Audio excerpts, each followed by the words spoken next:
Hello, magandang gabi. Andito ako ngayon sa Cagayan de Oro City, dito sa may Ivory Pension House, and it's around 8 p.m.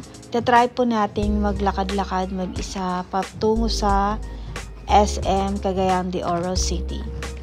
So, palabas pa ako dito, malapit sa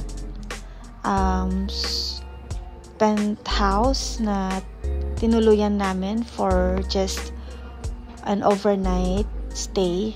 And then, paglabas ko po dito sa kanto, this is already the Osmeña Street. So, ayon kay Google Map, I should turn right at dire-diretso niyan ay patungo sa SM Cagayan de Oro City.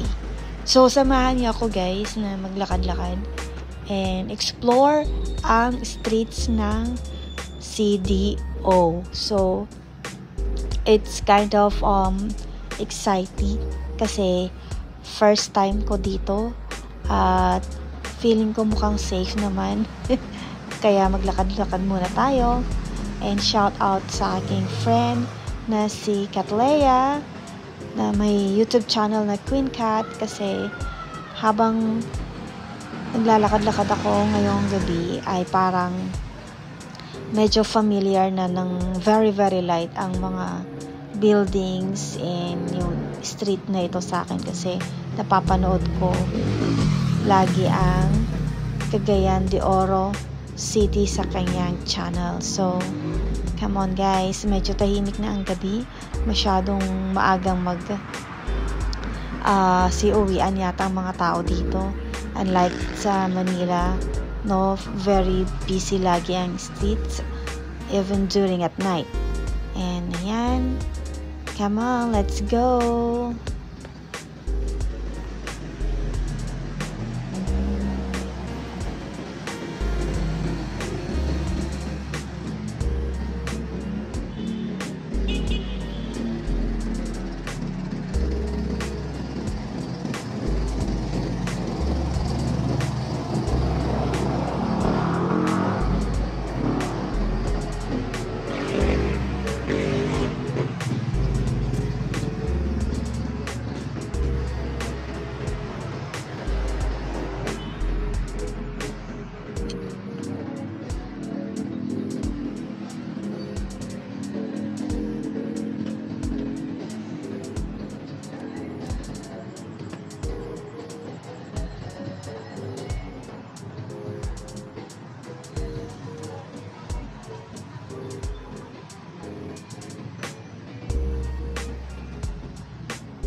Kuya, saan po yung SM?